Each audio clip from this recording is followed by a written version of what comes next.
ఆంధ్రప్రదేశ్ రాష్ట్ర ముఖ్యమంత్రి వర్యులు మన్యం శ్రీ నారా చంద్రబాబు నాయుడు గారికి, డిప్యూటీ సీఎం గౌరవశ్రీ కొణిదెల పవన్ కళ్యాణ్ గారికి, మంత్రివర్గానికి, ఎమ్మెల్యేలకు, ఎంపీలకు, ప్రతిపక్ష నాయకులకు, ప్రజాప్రతినిధులకు, దివ్యాంగుల నాయకులకు, రాష్ట్రంలో ఉన్న ప్రజలందరికీ, దివ్యాంగులందరికీ పీడబ్ల్యూడీ ఫెడరేషన్ ఆంధ్రప్రదేశ్ కమిటీ తరపు నుంచి, అలాగే రాష్ట్ర అధ్యక్షుడిగా నూతన సంవత్సర శుభాకాంక్షలు తెలియజేస్తూ ఉన్నాం. పీడబ్ల్యూడీ ఫెడరేషన్ ఫిబ్రవరి 9, 2022లో నరసరావుపేట చెందిన దివ్యాంగుడు వెంకటకృష్ణారావు గారి సహకారంతో పీడబ్ల్యూడీ మీట్ అనే కార్యక్రమాన్ని గుంటూరు జిల్లాలో ఏర్పాటు చేయడం ద్వారా పీడబ్ల్యూడీ ఫెడరేషన్ కమిటీ ఏర్పాటు చేయడం జరిగింది. 2022 నుంచి 2023 డిసెంబర్ 31 వరకు అనేకమైన కార్యక్రమాలు ఈ యొక్క పీడబ్ల్యూడీ ఫెడరేషన్ పేరు మీద జరిగాయి. 2023 డిసెంబర్ 31న సొసైటీ రిజిస్ట్రేషన్లో రాష్ట్ర ప్రభుత్వం ఏర్పాటు చేసిన యాక్టు ప్రకారంగా, సొసైటీ యాక్ట్ ప్రకారంగా గవర్నమెంట్ లిస్టులో రిజిస్ట్రేషన్ చేయడం జరిగింది.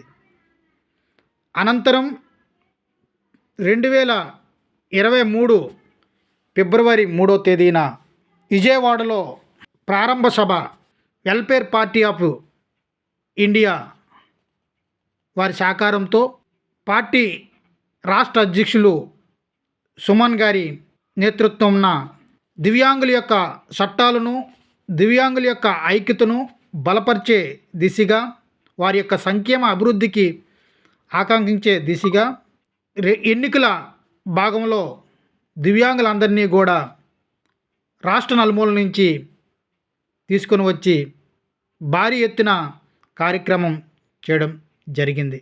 అప్పటి నుంచి దినదినము కూడా పీడబ్ల్యూడీ ఫెడరేషన్ అభివృద్ధికి కృషి చేస్తున్న రాష్ట్ర ఉపాధ్యక్షులు ఏ మురళీ గారు, రాష్ట్ర సెక్రటరీ కె సుబ్రహ్మణ్యం గారు, రాష్ట్ర జాయింట్ సెక్రటరీ ఎన్ జేసుదాస్ గారు, నేను, ఇంకా తిరుపతి జిల్లాకు సంబంధించి జిల్లా కార్యవర్గం, చిత్తూరు జిల్లాకు సంబంధించిన జిల్లా కార్యవర్గం, విజయనగరం జిల్లాకు సంబంధించిన జిల్లా కార్యవర్గం, అలాగే విజయవాడకి చెందిన కమిటీ సభ్యులు సతీష్, కాకినాడకి చెందిన రాష్ట్ర కోశాధికారి కొండలరావు గారు, అలాగే పార్థిపురం జిల్లాకు చెందిన కమిటీ సభ్యులు, ఇలాగా ఒక 8 జిల్లాల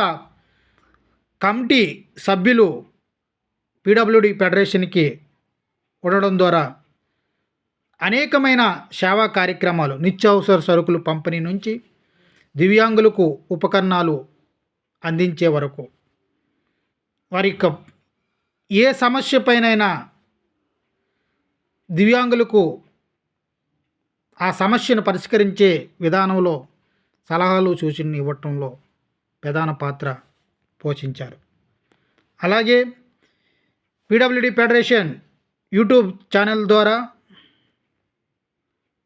2024 ఎన్నికల్లో దివ్యాంగులకు 3,000 నుంచి 7,000 పెన్షన్ పెంచాలనే నినాదాలతో, ఇంకా అనేకమైన సంక్షేమ పథకాలను రాజకీయ పార్టీలు అమలు చేయాలనే డిమాండ్లతో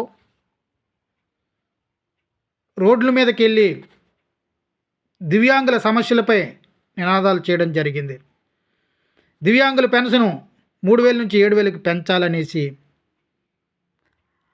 అన్ని రాష్ట్రంలో ఉన్న దివ్యాంగుల సంఘాలు అందరూ కూడా దేనిపైనైతే ఫోకస్ చేశారో దాంట్లో కూడా పీడబ్ల్యూడీ ఫెడరేషన్ నాయకులు కూడా ముందుకొచ్చి దివ్యాంగుల యొక్క పెన్షన్ పెంపు విషయంలో వారి గొంతును కూడా వినిపించడం జరిగింది. ఇంకా దివ్యాంగులు కూటమి ప్రభుత్వం గెలిచిన తర్వాత కూడా దివ్యాంగుల సమస్యలను ఈ కూటమి ప్రభుత్వం ఏ విధంగా దృష్టి పెట్టాలి అనే దానిపైన కూడా రాష్ట్రంలో ఉన్న అన్ని జిల్లాల్లో కూడా వినతిపత్రాలు ఇచ్చి దివ్యాంగుల సమస్యలను కూటమి ప్రభుత్వానికి తెలియజేయడానికి ముందడుగులు వేయడం జరిగింది. డిఎంహెచ్ఓ పెన్షన్ల పైన పెద్ద ఎత్తున పీడబ్ల్యూడి ఫెడరేషన్ యూట్యూబ్ ఛానల్లో మాట్లాడడం జరిగింది. దివ్యాంగుల సంక్షేమం అభివృద్ధిపై ఈ యొక్క కూటమి ప్రభుత్వం దృష్టి పెట్టాలి అని మాట్లాడడం జరుగుతుంది. కాబట్టి రాష్ట్రంలో ఉన్న దివ్యాంగులందరూ కూడా ఈ విషయం పైన దృష్టి ఉంచి పీడబ్ల్యూడి ఫెడరేషన్ రాష్ట్రంలో ఉన్న దివ్యాంగుల కొరకు పనిచేస్తున్న ఒక సొసైటీ. వారికి మనము అండగా ఉండి రాబోయే దినాల్లో పీడబ్ల్యూడి ఫెడరేషన్ రాష్ట్ర కార్యవర్గం, జిల్లాల కార్యవర్గాలు ద్వారా దివ్యాంగులకు మేలు చేసే విధానంలో ముందుకెళ్దామనేసి రాష్ట్రంలో ఉన్న దివ్యాంగులందరూ కూడా సపోర్ట్ చేస్తే ఇది ఈ యొక్క రాష్ట్రంలో 8 జిల్లాలకే పరిమితం అవ్వకుండా మిగతా జిల్లాలకి 26 జిల్లాల్లో కూడా పీడబ్ల్యూడి ఫెడరేషన్ రాష్ట్ర కమిటీ సభ్యులు ఉండాలి. నేను ఇప్పుడు ఈ వీడియో ద్వారా నూతన సంవత్సరం సందర్భంగా పిలుపునిస్తాను.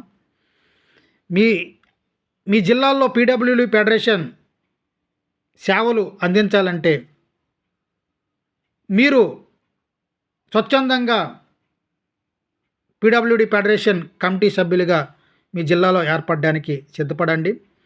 తర్వాత వీడియోలో మా కమిటీలో చేరడానికి కావలసిన ప్రాసెస్ అంతా కూడా తెలియజేయడం జరుగుతుంది. నూతన సంవత్సరంలో నూతన ఉత్సాహంతో దివ్యాంగులకు మేలు చేసే విధానంలో పీడబ్ల్యూడి ఫెడరేషన్ రాష్ట్ర కార్యవర్గం పనిచేస్తుందని మీకు తెలియజేస్తూ ఉన్నాను.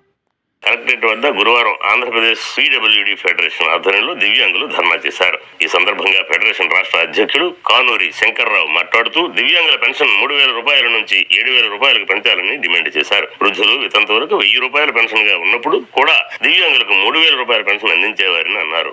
ఇప్పుడు వృద్ధులు వితంతువులకు 3,000 రూపాయల పెన్షన్ అందజేస్తున్నారని, దివ్యాంగులకు పెన్షన్ పెంచాలని ముఖ్యమంత్రి ఆలోచన చేయకపోవడం విచారకరమన్నారు. దివ్యాంగుల పరిస్థితిని అర్థం చేసుకుని పెన్షన్ 7,000 రూపాయలకు పెంచాలన్నారు. ఆర్టీసీ బస్సుల్లో ఉచిత ప్రయాణం, అంత్యోదయ రేషన్ కార్డులు, దివ్యాంగులకు ప్రభుత్వ ప్రైవేటు ఉద్యోగాల్లో రిజర్వేషన్ వర్తింపు, అర్హులైన వారికి మోటరైజ్డ్ 3-వీలర్స్ పంపిణీ తదితర సౌకర్యాలను వర్తింపజేయాలని డిమాండ్ చేశారు.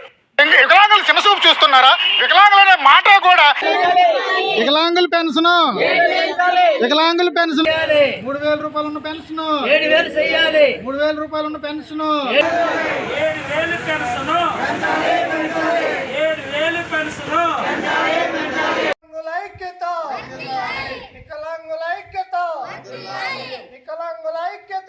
నుంచి 7,000 పెన్షన్ 3,000 నుంచి 7,000 పెన్షన్